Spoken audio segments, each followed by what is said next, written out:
സന്തോഷവും സങ്കടവും ആരംഭിക്കുന്നത് നമ്മുടെ ഹൃദയത്തിൽ നിന്നാണ്. അപ്പൊ നമ്മളെല്ലാവരും സന്തോഷത്തോടെ ഇരിക്കാൻ ശ്രമിക്കുക. ആരെയും നമ്മൾ ശത്രുവായി കണക്കാക്കരുത്, കാണുകയും ചെയ്യരുത്. ആര് ജയിച്ചാലും നമ്മളുടെ ഉള്ളിൽ നമുക്ക് സന്തോഷിക്കാൻ സാധിക്കണം. 196 സ്നേഹസംഗമത്തിലേക്ക് എത്തിച്ചേർന്ന എല്ലാവരെയും ഏറ്റവും സ്നേഹത്തോടെ സ്വാഗതം ചെയ്യുകയാണ്. പ്രാർത്ഥനയോടെ നമുക്ക് ഈ സ്നേഹസംഗമത്തിന് തുടക്കം കുറിക്കാം. പ്രാർത്ഥനാ ഗാനം ആലപിക്കുന്നതിനായി മേരി ചേച്ചി വടൂകരയെ ഏറ്റവും സ്നേഹത്തോടെ ക്ഷണിക്കുന്നു. അങ്ങേ തിരുമുറിവുകളിൽ എന്നെ മറക്കേണമേ, അങ്ങേ തിരുഹൃദയത്തിൽ എന്നെ ഇരുത്തേണമേ. എല്ലാം എനിക്കെന്റെ ഈശോ, എന്റെ ജീവന്റെ ജീവനാം ഈശോ. എല്ലാം എനിക്കെന്റെ ഈശോ, എന്റെ ജീവന്റെ ജീവനാം ഈശോ. അങ്ങേ തിരുമുറിവുകളിൽ എന്നെ മറക്കേണമേ, അങ്ങേ തിരുഹൃദയത്തിൽ എന്നെ ഇരുത്തേണമേ. രാജാധിരാജൻ കാലിത്തൊഴുത്തിൽ മനുജനായി തീർന്നതിൻ രഹസ്യമെന്തേ? പാപിദാസിക്ക് പാഥേയമാകാൻ തിരുവോസ്തിയായതിൻ രഹസ്യമെന്തേ? രാജാധിരാജൻ കാലിത്തൊഴുത്തിൽ മനുജനായി തീർന്നതിൻ രഹസ്യമെന്തേ? പാപിദാസിക്ക് പാഥേയമാകാൻ തിരുവോസ്തിയായതിൻ രഹസ്യമെന്തേ? അറിയില്ല നാഥ, ഒന്നെനിക്കറിയാം, സ്നേഹം സ്നേഹം സ്നേഹമെന്ന്. അറിയില്ല നാഥ, ഒന്നെനിക്കറിയാം, സ്നേഹം സ്നേഹം സ്നേഹമെന്ന്. നീതിമാൻ ദൈവം കാൽവരി ക്രൂശിൽ ബലിദാനമായതിൻ രഹസ്യമെന്തേ? ഹൃദയെ തകർത്ത് മൂന്നാം ദിനത്തിൽ ഉയിർത്തെഴുന്നേറ്റതിൻ രഹസ്യമെന്തേ? നീതിമാൻ ദൈവം കാൽവരി ക്രൂശിൽ ബലിദാനമായതിൻ രഹസ്യമെന്തേ? ഹൃദയെ തകർത്ത് മൂന്നാം ദിനത്തിൽ ഉയിർത്തെഴുന്നേറ്റതിൻ രഹസ്യമെന്തേ? അറിയില്ല നാഥ, ഒന്നെനിക്കറിയാം, സ്നേഹം സ്നേഹം സ്നേഹമെന്ന്. അറിയില്ല നാഥ, ഒന്നെനിക്കറിയാം, സ്നേഹം സ്നേഹം സ്നേഹമെന്ന്. അങ്ങേ തിരുമുറിവുകളിൽ എന്നെ മറക്കേണമേ,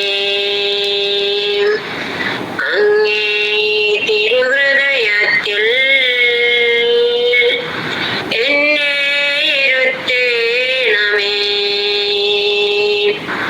എല്ലാം എനിക്കെന്റെ ഈശോ, എന്റെ ജീവന്റെ ജീവനാം ഈശോ.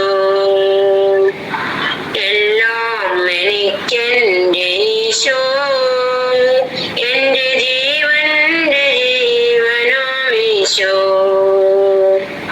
അങ്ങേ തിരുമുറിവുകളിൽ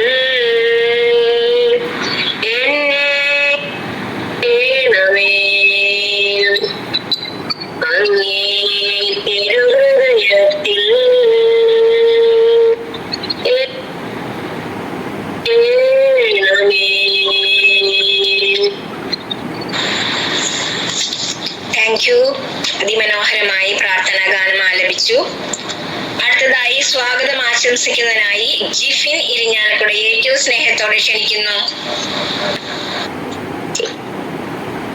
196 സ്നേഹസംഗമത്തിലേക്ക് സ്വാഗതം പറയുക എന്ന കർത്തവ്യമാണ് എന്നെ ഏൽപ്പിച്ചിരിക്കുന്നത്. ആദ്യമായി ഞാൻ സ്വാഗതം പറയുന്നത് അധ്യക്ഷ പദവി അലങ്കരിക്കുന്ന ദർശന സർവീസ് സൊസൈറ്റി പ്രസിഡന്റും ദർശന ക്ലബ് ഡയറക്ടറുമായ ഫാദർ സോളമൻ ഹനുമാൻ പർമിൽ അച്ഛനോടാണ്. അച്ഛനെ ഒത്തിരി സ്നേഹത്തോടെയും ഒത്തിരി ബഹുമാനത്തോടെയും ഈ സ്നേഹസംഗമത്തിലേക്ക് ഞാൻ സ്വാഗതം ചെയ്യുന്നു. ഉദ്ഘാടന കർമ്മം ചെയ്യാൻ എത്തിയിരിക്കുന്നത് സെന്റ് ജോസഫ് ചർച്ച് മുരിയാട് പള്ളി വികാരി ജോയ് പാളിയേക്കര അച്ഛനാണ്. അച്ഛനെ ഒത്തിരി സ്നേഹത്തോടെയും ബഹുമാനത്തോടെയും ഈ സ്നേഹസംഗമത്തിലേക്ക് ഞാൻ സ്വാഗതം ചെയ്യുന്നു. മുഖ്യ അതിഥിയായി ഇവിടെ എത്തിയിരിക്കുന്നത് കൃഷി ഓഫീസർ, കൃഷിഭവൻ, നാട്ടിക, തൃശൂർ, ശ്രീമതി സുബ NV മാഡത്തിനെ ഈ സ്നേഹസംഗമത്തിലേക്ക് ഒത്തിരി സ്നേഹത്തോടെ ഞാൻ സ്വാഗതം ചെയ്യുന്നു. വിശിഷ്ട അതിഥിയായി ഇവിടെ എത്തിയിരിക്കുന്ന എരുമപ്പെട്ടി ഗ്രാമപഞ്ചായത്ത് ക്ഷേമകാര്യ standing committee chairperson Shrimati Suma Sugathan മാഡത്തിനെ ഒത്തിരി സ്നേഹത്തോടെ ഈ സ്നേഹസംഗമത്തിലേക്ക് സ്വാഗതം ചെയ്യുന്നു. ഈ സ്നേഹസംഗമം ഏറ്റവും ഭംഗിയായി അവതരിപ്പിച്ചുകൊണ്ടിരിക്കുന്ന ലീന ചേച്ചിയെയും ഈ സംഗമത്തിലേക്ക് ഒത്തിരി സ്നേഹത്തോടെ ഞാൻ സ്വാഗതം ചെയ്യുന്നു.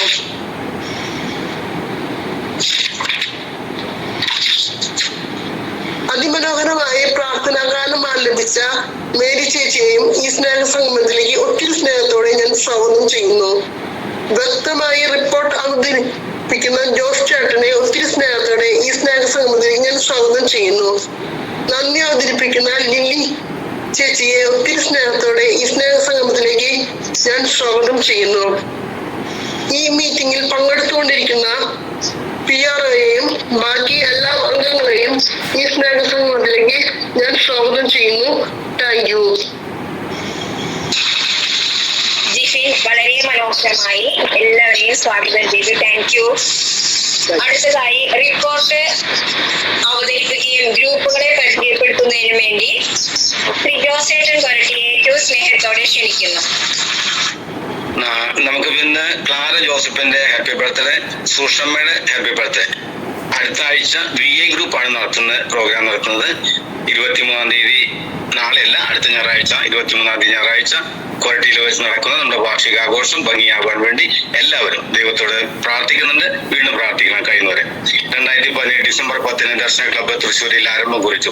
തുടർന്ന് 4 വർഷങ്ങൾക്ക് ശേഷം 2022 ജനുവരി 19-ാം തീയതി ദർശന ക്ലബ്ബ് ദർശന സർവീസ് സൊസൈറ്റി എന്ന പേരിൽ രജിസ്റ്റർ ചെയ്യപ്പെട്ടു.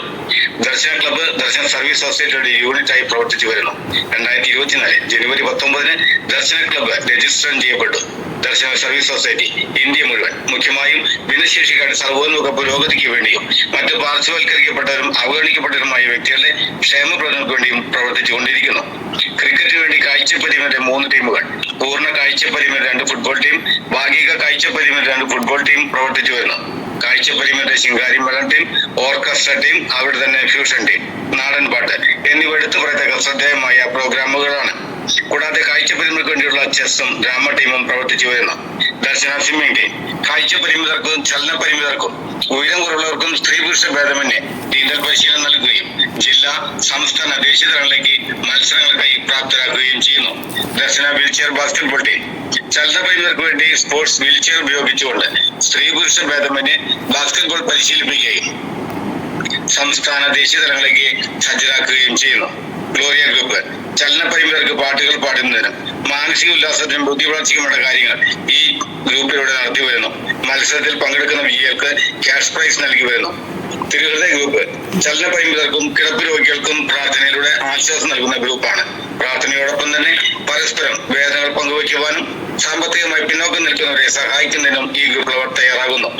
ദർശന ലിറ്റിൽ ബ്രദർ ഗ്രൂപ്പ് ഉയരം കുറഞ്ഞവർക്ക് വേണ്ടിയുള്ള ഗ്രൂപ്പാണിത്. ഇതിലൂടെ അവരുടെ മാനസിക, ശാരീരിക വേദനകൾ പരസ്പരം പങ്കുവയ്ക്കുവാനും കലാകായിക വിദ്യാഭ്യാസ മേഖലയിൽ ശ്രദ്ധ പതിപ്പിക്കുന്നതിന് വേണ്ടിയുള്ള ഗ്രൂപ്പാണിത്.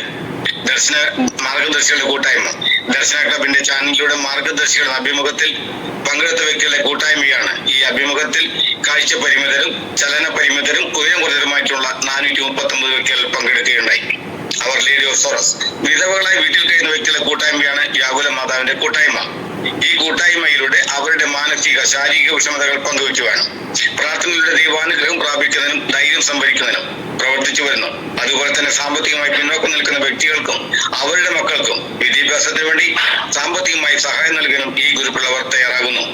ദർശന യൂട്യൂബ് ചാനൽ 2020 ഏപ്രിൽ മാസത്തിൽ ആരംഭിച്ച ദർശന ക്ലബ് യൂട്യൂബ് ചാനൽ ഭിന്നശേഷിക്കാരുടെ അഭിമാനമായ ചാനലായി മാറിക്കഴിഞ്ഞിരിക്കുന്നു.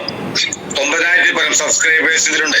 ദർശന ക്ലബിന്റെ യൂട്യൂബ് ചാനലിലൂടെ ഭിന്നശേഷിക്കാരുടെ കലാവാസനകൾ പ്രകടമാക്കുന്ന കനവ് എന്ന പ്രോഗ്രാം, ആത്മീയ ഉന്നമനത്തിന് വേണ്ട ക്ലാസുകൾ, സമകാലിക വാർത്തകൾ, സ്നേഹസംഗമം തുടങ്ങിയ നിരവധിയായ പ്രവർത്തനങ്ങൾ യൂട്യൂബ് ചാനലിലൂടെ നടത്തി വരുന്നു.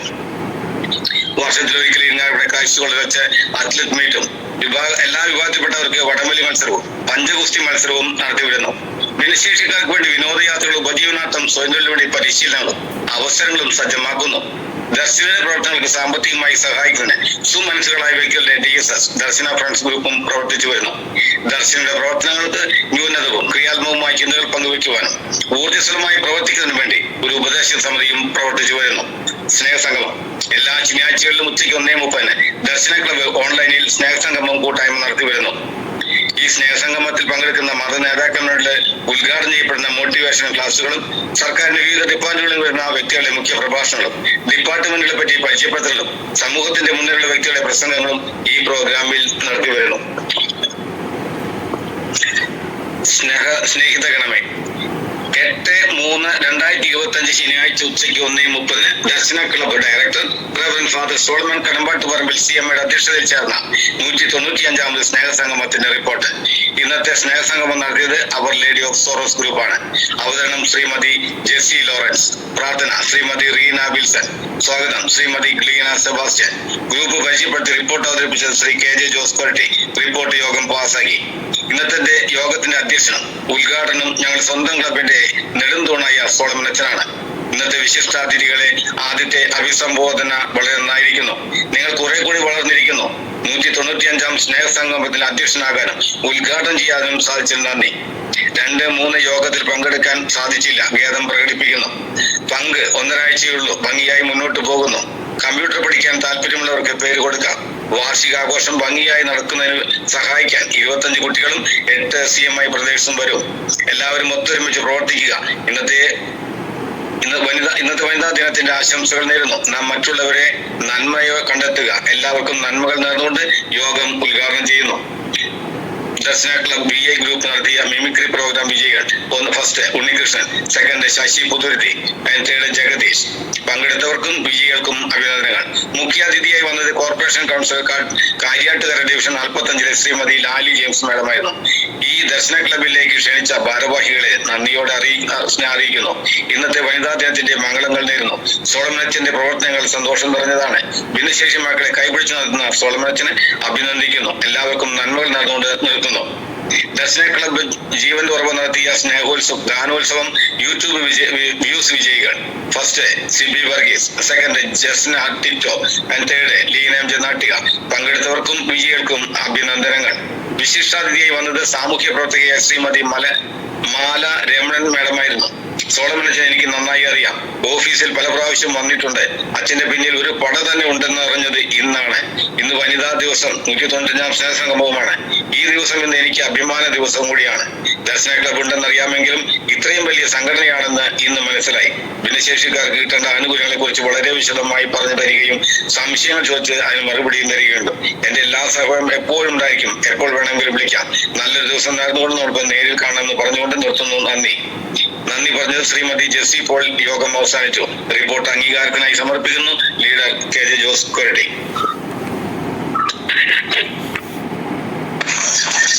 റിപ്പോർട്ട് പാസ്സാക്കല്ലേ? റിപ്പോർട്ട് പാസ്സാക്കല്ലേ പിയൂസ്? പാസ്സാക്കാം. ഓക്കെ. ഉദ്ഘാടന കർമ്മം നിർവഹിക്കാൻ ഏറെ സ്നേഹത്തോടെ എത്തിച്ചേർന്ന മുരിയാട് സെന്റ് ജോസഫ് ചർച്ച് വികാരി reverend father Joy Paliyekkara, Irinjalakuda രൂപത അച്ഛനെ ഏറ്റവും സ്നേഹത്തോടെ ബഹുമാനത്തോടെ ക്ഷണിക്കുന്നു. Welcome to screen. ഇവിടെ എന്നെ കേൾക്കാവോ? നിങ്ങൾക്ക് കേൾക്കാം, ക്ലിയർ ആണ്. കേൾക്കാം. ദർശന സർവീസ് സൊസൈറ്റിയുടെ പ്രസിഡന്റ്, ദർശന ക്ലബ്ബ് ഡയറക്ടർ ആയിട്ടുള്ള ബഹുമാനപ്പെട്ട സോളമൻ കടമാട്ട് പറമ്പിലച്ച, ഇന്ന് നമ്മോടൊപ്പം ചേരുന്ന നാട്ടിക കൃഷി ഓഫീസർ ശ്രീമതി ശുഭ NV, എരുമപ്പെട്ടി ഗ്രാമപഞ്ചായത്ത് ക്ഷേമകാര്യ standing committee chairperson Shrimati Sumana Sugathan, നമുക്ക് അവർക്ക് സ്വാഗതം പറഞ്ഞ ജിഫിൻ, വളരെ മനോഹരമായിട്ട് റിപ്പോർട്ട് അവതരിപ്പിച്ച കൊരട്ടിയിലെ ജോസ് KJ, നന്ദി ഈ ദിവസം അറിയിക്കുന്ന കുമാരി ഷാലി,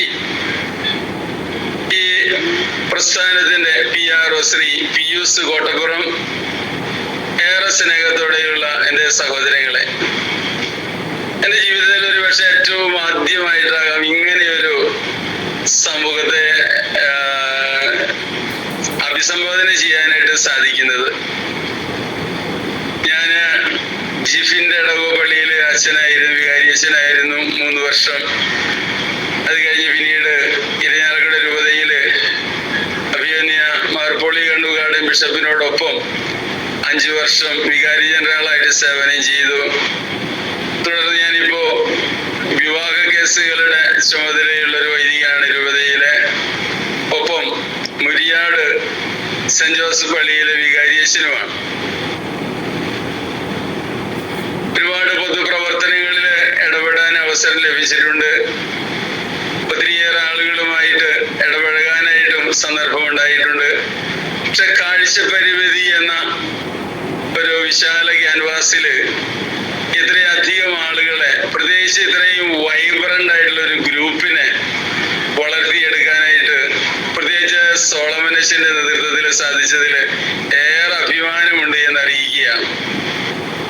സോളമനച്ഛനുമായിട്ട് ഞാൻ വ്യക്തിപരമായിട്ട് പരിചയമില്ലെങ്കിലും അച്ഛനെ പല അവസരങ്ങളിലും കാണാൻ ഇടവന്നിട്ടുണ്ട്. അച്ഛൻ എന്നെ ഓർക്കുന്നുണ്ടോ എന്ന് മാത്രമേ എനിക്ക് സംശയമുള്ളൂ.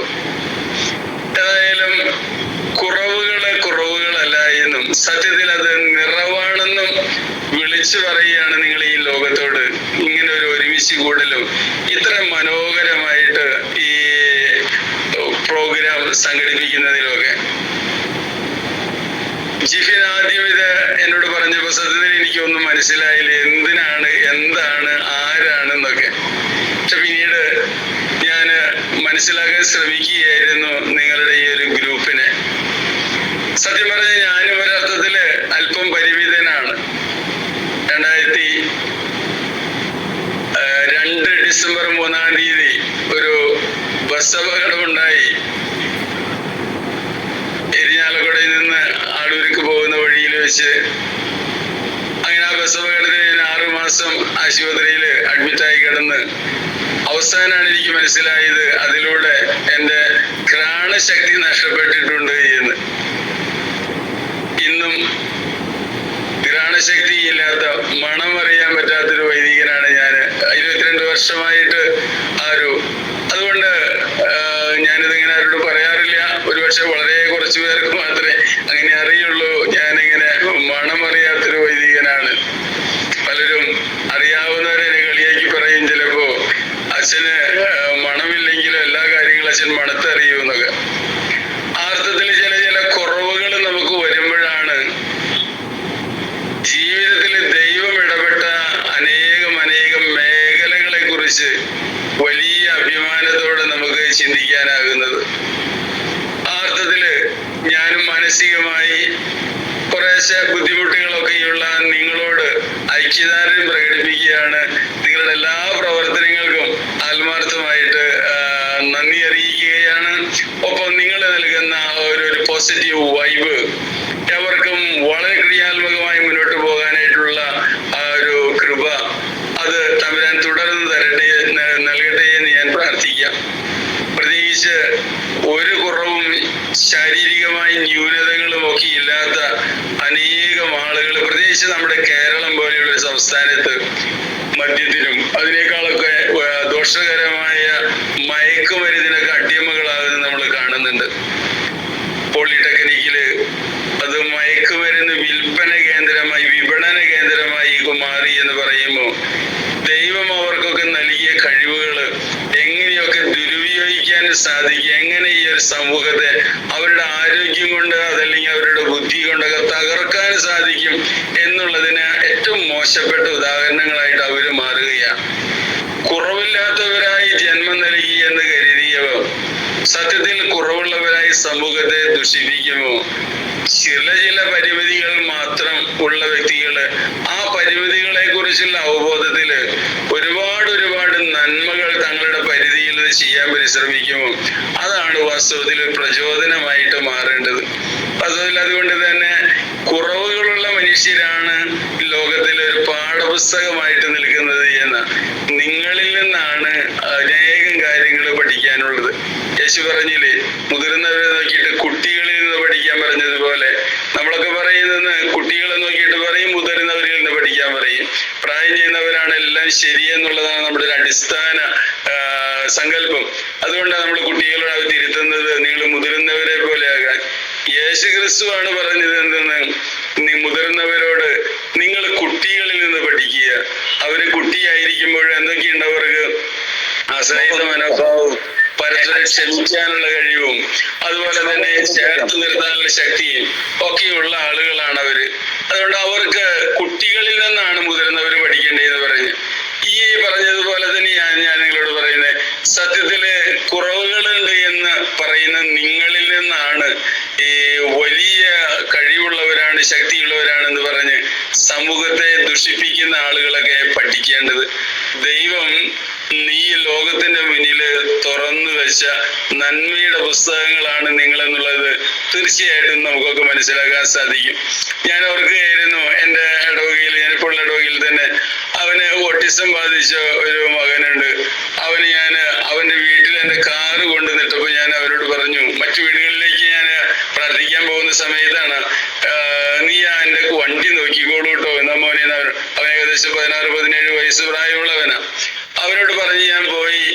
ഞാൻ ഏകദേശം ഒരു 10-12 വീടുകളൊക്കെ കയറി തിരിച്ചു വരുമ്പോ ആ പാവം കൊച്ച് എൻ്റെ കാറ് സംരക്ഷിച്ച് അവൻ അവിടെ പറഞ്ഞു കൊടുത്ത് തന്നെ നിൽക്കുക. വാസ്തവത്തില് ഞാൻ വിഷമിച്ചു പോയി ആ ഒരു കാഴ്ച കണ്ടപ്പോ തന്നെ. കുറവുകളുണ്ട് എന്ന് അവന് ഒരുപക്ഷെ കുറവുകൾ തന്നെ അല്പം കൂടുതലുള്ള ഒരു വ്യക്തിയാ.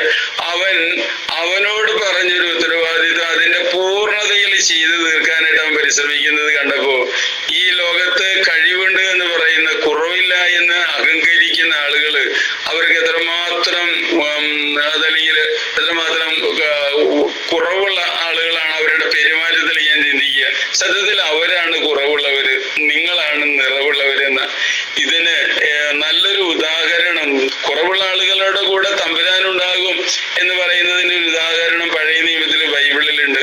പുറപ്പാടിന്റെ പുസ്തകം വായിച്ചു നോക്കിയാൽ 3-ാമത്തെ അധ്യായത്തിലാണ് ദൈവം മോശേനെ വിളിക്കുന്നത്. മോശ എന്ന് പറയും. മോശ ഇസ്രായേൽ ജനത്തിന്റെ അന്നും ഇന്നുമുള്ള ഏറ്റവും ശക്തനായിട്ടുള്ള നേതാവാണ് മോശ. ഹോറേബ് മലയില് ജത്രോയുടെ ആടുകളെ മേയിക്കായിരുന്നു. അമാനപ്പന്റെ ആടുകളെ മേയിച്ചുകൊണ്ടിരിക്കുമ്പോഴാണ് ഈ മോശ എന്ന് പറയുന്ന വ്യക്തിയെ ദൈവം വിളിക്കുന്നത്. അത് ദൈവം വിളിച്ചതിന് ശേഷമുള്ള കാര്യങ്ങളാണ്. ദൈവം പറയും, നീ ഒരു കാര്യം ചെയ്യാൻ, നീ എവിടെ നിന്നാണോ ഓടിപ്പോകുന്നത് ആ ഈജിപ്തിലേക്ക് തന്നെ നീ പോകണം. എന്നിട്ട് നീ എൻ്റെ ജനത്തെ സ്വതന്ത്രമാക്കണം. അതാണ് മോശയ്ക്ക് ദൈവം കൊടുക്കുന്ന കൽപ്പന. നിങ്ങൾ എൻ്റെ ജനത്തെ, അവരവിടെ അടിമത്തത്തിലാണ് കഴിയുന്നത്. അതുകൊണ്ട് അടിമത്തത്തിലുള്ള ജനതയെ നിങ്ങളൊന്ന് സ്വതന്ത്രരാക്കണം എന്ന് പറയുക. ഉടനെ മോശ പറയുന്നത് എന്താ? ദൈവമേ, എനിക്ക് കഴിവില്ലാത്തൊരു മനുഷ്യനാ, ഒരു തരത്തിലും മുന്നോട്ട് പോകാൻ സാധിക്കാത്ത വ്യക്തി. ഞാൻ വാക്ചാതിരിയുള്ളവനായിരുന്നില്ല എന്ന്, സംസാരിക്കുമ്പോൾ നാവിന് തടസ്സമുള്ളവനാണ്. ഈ പുറപ്പാടിന്റെ പുസ്തകം 4-ാമത്തെ അധ്യായത്തിലാണ് 10-ാമത്തെ വാക്യത്തിലൊക്കെ പറയാം. ഞാൻ ഒരിക്കലും എനിക്ക് അങ്ങനെ ഒരു ലീഡറുടെ ക്വാളിറ്റി ഇല്ലാത്ത ആളല്ലേ ഞാൻ. അതാണ് മോശയുടെ വലിയ സങ്കടം. എനിക്ക് സംസാരിക്കാൻ പരിമിതിയുള്ള ആളാ. സംസാരശേഷി ഉണ്ട് എങ്കിലും സംസാരിക്കാൻ വിക്കൻ എന്ന് പറയുന്ന ആ ഒരു കാറ്റഗറിയിലാണ് നമ്മുടെ മോശ. പറയും, ഞാൻ എങ്ങനെയാ ഫറവോയുടെ അടുത്തേക്ക് പോകുക? നേരം ജീവിയും സംസാരിക്കാൻ തന്നെ എനിക്ക് സാധിക്കുന്നില്ലല്ലോ. ഇത്രയും ശക്തനായിട്ടുള്ള ഒരു ഫറവോയുടെ മുന്നിൽ ഞാൻ പോയിട്ട് എന്ത് ചെയ്യും എന്നൊക്കെ അങ്ങനെ ആശങ്കപ്പെടുകയാണ് മോശ.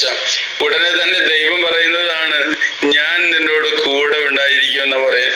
അപ്പൊ മോശ വാസ്തവത്തിൽ നമുക്കറിയാം ഏറ്റവും ശക്തനായില്ലേ. പരിമിതികളുള്ള എല്ലാ മനുഷ്യർക്കും ദൈവവചനം ബൈബിളിൽ പറയുന്നത് ഞാൻ നിന്നോട് കൂടെ ഉണ്ടായിരിക്കുമെന്ന്. ഈ സോളമനച്ചനൊക്കെ ക്ലാസ് എടുക്കാൻ വന്ന് ഞാൻ ഒരിക്കലും ഇരിഞ്ഞാലക്കുട ബിഷപ്പ് ഹൗസിൽ വെച്ച് സോളമനച്ചന്റെ ക്ലാസ് കേട്ടു. അത്ഭുതപ്പെട്ടു പോയി. കാരണം അച്ഛന് കാഴ്ച പരിമിതി ഉണ്ടെങ്കിലും എത്രയോ മനോഹരമായിട്ട് പിടിച്ചിരുത്തി ആഴത്തില് ഹൃദയത്തിൽ തൊടുന്ന തരത്തില് കാര്യങ്ങൾ പറയാനായിട്ട് സംവദിക്കാനായിട്ട് സാധിച്ചു എന്നുള്ളതായി പറയുന്നത്. അപ്പൊ കുറവുണ്ടെന്ന് പറയുമ്പോൾ ആ കുറവിനെ നികത്തുന്ന ദൈവം കൂടെ ഉണ്ടെന്ന് പറയുന്ന ഒരു സാഹചര്യമാണ് നമുക്കുള്ളത്. അതുകൊണ്ട് എന്തുമാത്രമാണ് കുറവുണ്ട് എന്ന് ലോകം സമ്മതിക്കുന്നത് അത്ര കണ്ട് ശക്തരായിട്ട് അവർ മാറുന്നെന്ന. ഒരുപക്ഷെ ആരോഗ്യമുള്ള ഒരാളോടായിരുന്നു ഇസ്രായേൽ ജനത്തിനെ ഈജിപ്തിന്റെ അടിമത്തത്തിന് രക്ഷിക്കാൻ ദൈവം പറഞ്ഞിരുന്നത് എങ്കിൽ അത് സംഭവിക്കില്ലായിരുന്നു എന്ന. പക്ഷെ തനിക്ക് പരിമിതിയുണ്ടെന്നും ഈ പരിമിതിയിൽ ദൈവം തന്നെ കൂടെയുണ്ടെന്നുമുള്ള ഒരു എളിമ മോശയ്ക്ക് വന്നപ്പോഴോ ആ ഇസ്രായേൽ ജനത്തിന്റെ ശക്തനായിട്ടുള്ള നേതാവാകാൻ കഴിഞ്ഞു എന്ന് മാത്രമല്ല ഏറ്റവും ക്രൂരനായിട്ടുള്ള ഫറോവയെ തോൽപ്പിച്ചെടുക്കാനായിട്ട് സാധിച്ചു, അല്ലെങ്കിൽ അവരുടെ അദ്ദേഹത്തിന്റെ കരങ്ങളിൽ നിന്ന് ഇസ്രായേൽ ജനത്തെ മോചിപ്പിക്കാൻ സാധിച്ചു എന്നുള്ളതാണ് എന്റെ പ്രത്യേകത. അതുകൊണ്ട് ഈ ഒരു മോശയാകും ഒരുപക്ഷെ ബൈബിളിൽ നിങ്ങൾക്കുള്ള ഒരു മധ്യസ്ഥനെന്ന് ഞാൻ കരുതുകയാണ്. കുറവുണ്ടായിരുന്ന വ്യക്തിയായിരുന്ന സംസാര പരിമിതിയുണ്ടെന്ന് ദൈവസന്നിധിയിൽ ഏറ്റുപറഞ്ഞ് ദൈവത്തിൽ നിന്ന് കൃപ സ്വീകരിച്ച് ഒരുപക്ഷെ ലോകം ഉള്ളിടത്തോളം കാലം ഓർമ്മിക്കുന്ന ശക്തനായൊരു നേതാവായിട്ട് മോശ മാറി എന്നുള്ളതാണ്. അതുകൊണ്ട് അങ്ങനെ ഒരു മോശയെ നമുക്ക് ധ്യാനിക്കാനാകുമെങ്കിൽ നമുക്കുള്ള കുറവ് എന്ന് പറയുന്നത് ദൈവം കൂടെ പ്രവർത്തിക്കാൻ വേണ്ടി തമ്പുരാൻ നമ്മിലുണ്ടാക്കിയ ഒരു സ്പേസ് ആണെന്ന് മാത്രമേ നമ്മൾ കരുതേണ്ടതുള്ളൂ. തമ്പുരാൻ കൂടുതൽ പ്രവർത്തിക്കാൻ വേണ്ടി നമ്മിലുണ്ടാക്കിയ ഒരു സ്പേസ്. അതുകൊണ്ട് ഈ ഒരു കൂട്ടായ്മ ഞാൻ ആത്മാർത്ഥമായിട്ട് അഭിനന്ദിക്കുകയാണ്. വാസ്തവത്തിൽ എനിക്ക് ഇങ്ങനെ നിങ്ങളെ കാണാനും അതുപോലെ തന്നെ കേൾക്കാനും നിങ്ങളുടെ ഈ ആക്ടിവിറ്റിയിലെല്ലാം പങ്കെടുക്കാനും ഒക്കെ സാധിച്ചതിലുള്ള വലിയ സന്തോഷം ഞാൻ ഒരിക്കൽ കൂടെ അറിയിക്കുകയാണ്. ജിഫിന്റെ വികാരിയച്ഛനായിരുന്നു ഞാൻ. ആ വഴിയാണ് ജിഫിൻ എന്നെ വിളിച്ചതെന്ന് ഞാൻ മനസ്സിലാക്കുന്നത്. ഏതായാലും തുടർന്നും നിങ്ങളുടെ പ്രവർത്തനങ്ങളിൽ എൻ്റെ ഒരു ആത്മീയ പിന്തുണ തീർച്ചയായിട്ടും ഉണ്ടാകുമെന്നുള്ള കാര്യം ഞാൻ ഓർമ്മപ്പെടുത്തുകയാണ്. നിങ്ങൾ കുറവുള്ളവരല്ല, അംഗപരിമിതിയുള്ളവരെന്ന് നമ്മൾ പറയേണ്ടതില്ല. പരിമിതികൾക്ക് അപ്പുറം ദൈവത്തിന്റെ ശക്തി നിറച്ച മനുഷ്യരാണ് നിങ്ങൾ എന്നുള്ളത്. അതുകൊണ്ടാണ് ഞാൻ സൂചിപ്പിച്ചത് ഞങ്ങളെ സംബന്ധിച്ച് പാഠപുസ്തകങ്ങളാണ് എന്ന്. ചിലൊക്കെ തമ്പുരാൻ തിരിച്ചെടുക്കുമ്പോഴാണ് കൂടുതൽ അതിൻ്റെയൊക്കെ ഒരു മഹത്വം നമുക്കൊക്കെ മനസ്സിലാകുന്നത് എന്നുള്ളതാണ് എൻ്റെ വ്യക്തിപരമായിട്ടുള്ള ഒരു അനുഭവം. ഞാൻ സൂചിപ്പിച്ചല്ലോ, ഈ ഘ്രാണശക്തി എനിക്ക് നഷ്ടപ്പെട്ടു എന്ന്. അതുകൊണ്ട് നിങ്ങളുടെ ഈ കൂട്ടായ്മ വലിയ പരസ്പര പ്രോത്സാഹനത്തിന്റെ ഒരു കൂട്ടായ്മയാകട്ടെ എന്ന് ആത്മാർത്ഥമായിട്ട് ഞാൻ ആഗ്രഹിക്കുകയാണ്. നിങ്ങളുടെ കൂട്ടായ്മയ്ക്ക് എല്ലാ മംഗളങ്ങളും ഞാൻ അറിയിക്കുകയും ചെയ്യുന്നു. റിപ്പോർട്ട് വായിച്ചപ്പോൾ കേട്ട് ഒരുപാട് പ്രോഗ്രാം നിങ്ങൾ സംഘടിപ്പിക്കുന്നതായിട്ട് കാണുന്നു. തീർച്ചയായിട്ടും അത് തുടരണം. ഒരാളും അവഗണിക്കപ്പെടരുത്. സമൂഹത്തിൽ എല്ലാവരും പരിഗണിക്കപ്പെടേണ്ടവരാണ് എന്നുള്ളതാണ്. പരിഗണിക്കപ്പെടേണ്ടവരാണെന്ന് അതിന് നേതൃത്വം നൽകുന്ന ഇതിന്റെ എല്ലാ ഭാരവാഹികളെയും ആത്മാർത്ഥമായിട്ട് ഞാൻ അഭിനന്ദിക്കുകയാണ്. ഞാൻ അവിടെ സൂചിപ്പിച്ചതുപോലെ മിമിക്രി മാമാങ്കത്തില് വ്യൂവേഴ്സിന്റെ അടിസ്ഥാനത്തിൽ സമ്മാനങ്ങൾ പ്രഖ്യാപിക്കാനായിട്ട് എന്നോടൊന്ന് ആവശ്യപ്പെട്ടിരുന്നു. ഏറെ സന്തോഷത്തോടെ ഞാൻ ആ കർമ്മം നിർവഹിക്കുകയാണ്. ഇതിന്റെ ഫസ്റ്റ് പ്രൈസ് വന്നിട്ടുള്ളത് സുബിൻ ജോസ് ആണ്. 1125 വ്യൂവേഴ്സ് ആണ് സുബിൻ ജോസിനുള്ളത്.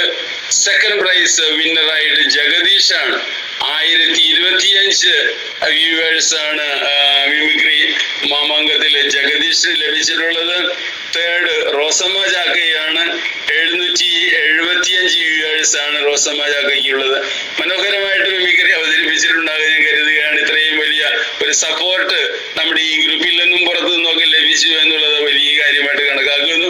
തുടർന്നും ഇതുപോലെയുള്ള പരിപാടികളിൽ പങ്കെടുത്ത് നിങ്ങളുടെ കഴിവുകൾ അല്ലെങ്കിൽ നമ്മുടെ കഴിവുകൾ സമൂഹത്തിനും സമുദായത്തിനും എല്ലാവർക്കും ഉപകാരപ്രദമാകട്ടെ എന്ന് ആത്മാർത്ഥമായിട്ട് ഞാൻ പ്രാർത്ഥിക്കുകയാണ്.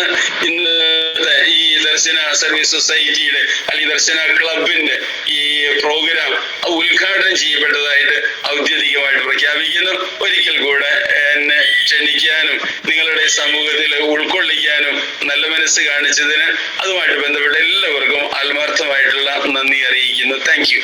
ഞങ്ങളോട് കൂടെ ഇത്ര നേരം അച്ഛൻ നല്ല നല്ല വാചകങ്ങളുമായിട്ട് ഞങ്ങളോട് കൂടെ സഹകരിച്ചതിന് ഒരുപാട് നന്ദി.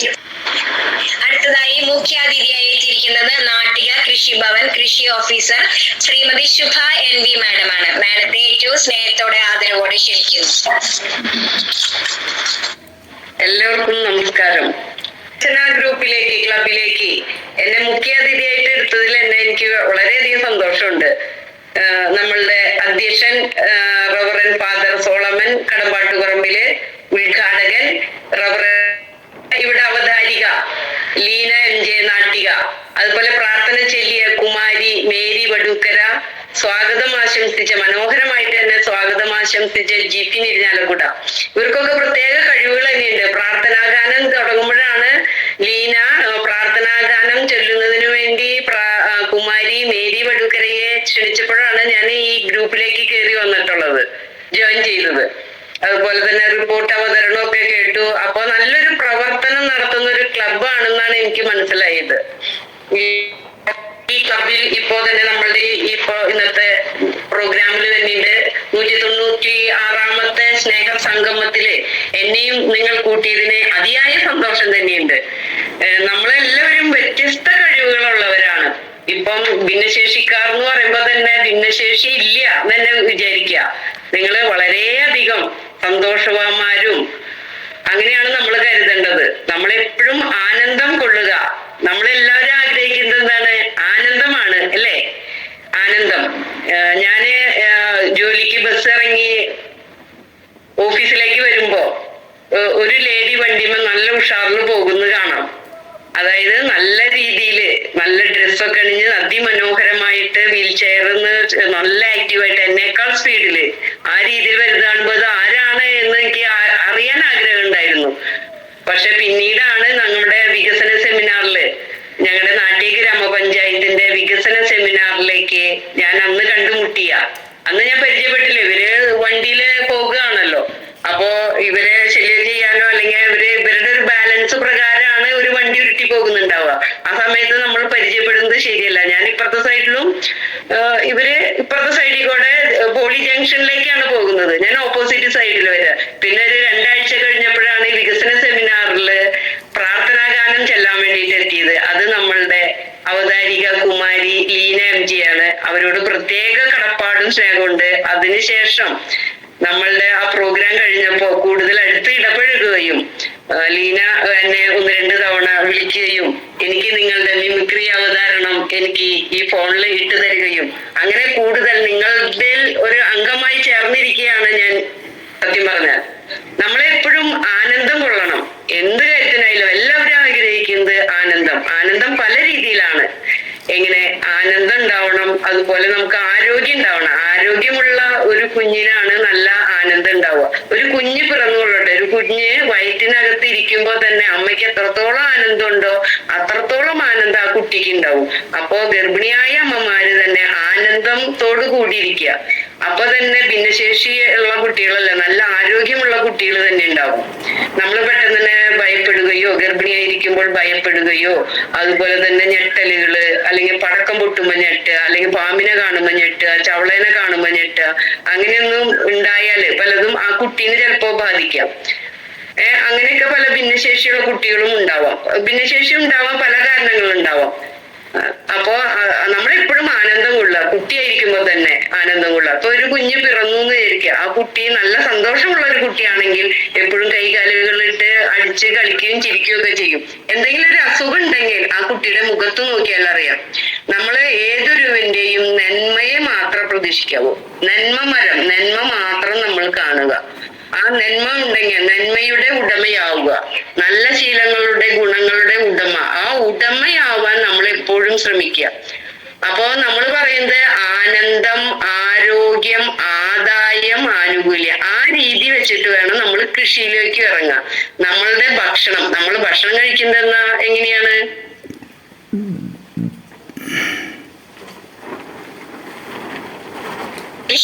കൃഷിയിലൂടെ നല്ല രീതിയിൽ കൃഷിയിലൂടെ കൃഷി ചെയ്ത് ഉള്ള കാര്യങ്ങളാണ് നമ്മൾ ഭക്ഷിക്കുന്നത്. അപ്പൊ നല്ല രീതിയിൽ കൃഷി ഉണ്ടാക്കുക. അതിന് നമ്മളുടെ മനസ്സിൽ ആദ്യം ആനന്ദം കണ്ടെത്തുക, നമ്മുടെ മനസ്സിനെ തയ്യാറാക്കുക, അപ്പൊ തന്നെ മണ്ണ്, കൃഷി ചെയ്യാൻ മണ്ണ് വേണം.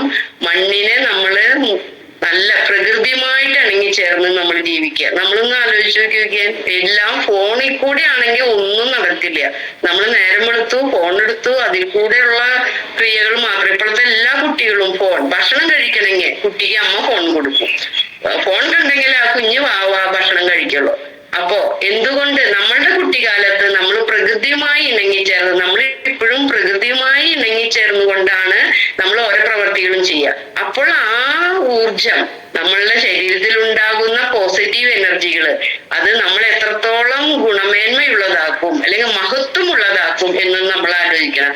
നമ്മൾ രാവിലെ ഉണരുക, നേരത്തെ തന്നെ ഉണരുമ്പോൾ തന്നെ നമ്മൾ പ്രകൃതിയുമായിട്ട് ഇണങ്ങിച്ചേരുക.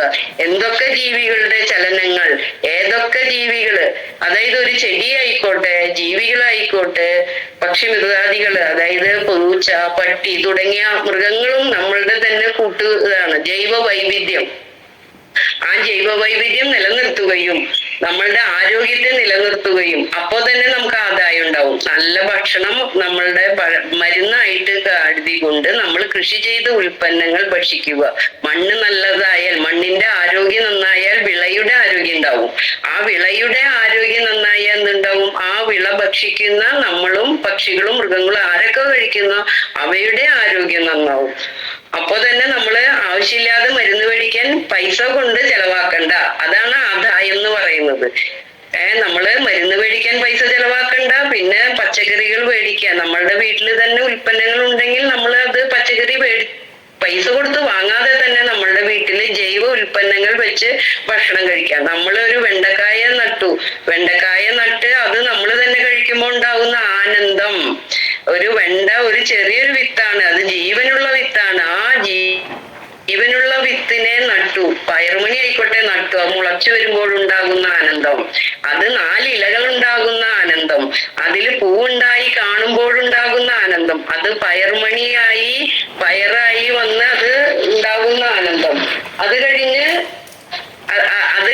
നമ്മളുടെ ആനന്ദം പയറുമണിയും കഴിഞ്ഞ് അത് എടുത്തു കഴിഞ്ഞാൽ നമ്മളുടെ പ്ലേറ്റിൽ, ഭക്ഷണ പദാർത്ഥത്തിലെ പ്ലേറ്റിൽ വരുമ്പോൾ കാണുമ്പോൾ ഉണ്ടാകുന്ന ആനന്ദം, അത് കഴിച്ചാൽ കിട്ടുന്ന നമ്മളുടെ ആരോഗ്യത്തെ സംബന്ധിച്ച് നമ്മുടെ കഴിക്കുമ്പോൾ കിട്ടുന്ന പോഷകങ്ങള് നമ്മളുടെ സമ്പുഷ്ടമാക്കും, നമ്മുടെ ആരോഗ്യത്തെ നിലനിർത്തും. അങ്ങനെയാണ് ആദായം എന്ന് പറയുന്നത്.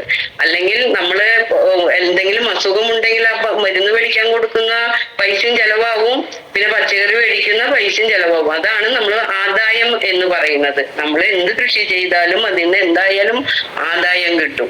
ഇനി കൂടുതൽ കൃഷി ചെയ്യുകയാണെങ്കിൽ ഞങ്ങളുടെ അടുത്ത് വന്ന് പറഞ്ഞാൽ ഞങ്ങൾ ആനുകൂല്യം കൊടുക്കുകയും ചെയ്യും. അങ്ങനെയാണ് 4 ആനന്ദം, ആരോഗ്യം, ആദായം, ആനുകൂല്യം എന്ന് പറയുന്നത്.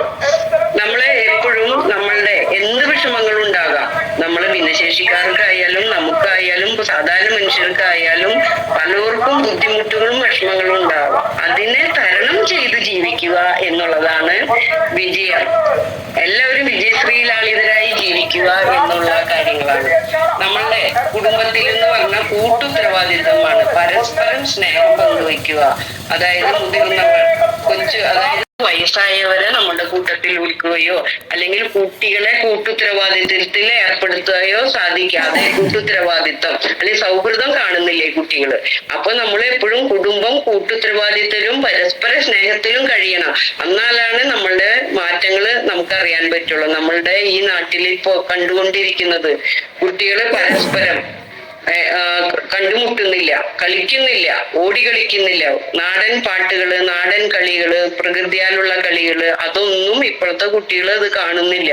അവര് ഫോൺ മാത്രമാണ് കാണുന്നത്. അതിലൊക്കെ വലിയൊരു മാറ്റം വരണം. അതൊക്കെ നിങ്ങളുടെ കൂട്ടായ്മ വഴി, നിങ്ങൾ തന്നെ ഇത്രയും ഭിന്നശേഷിക്കാരായ ഇത്രയും ആളുകൾ, ഒരുപാട് കഴിവുകളുള്ള കുട്ടികളാണ്, നല്ല ശീലങ്ങളുടെ കുട്ടികളാണ്.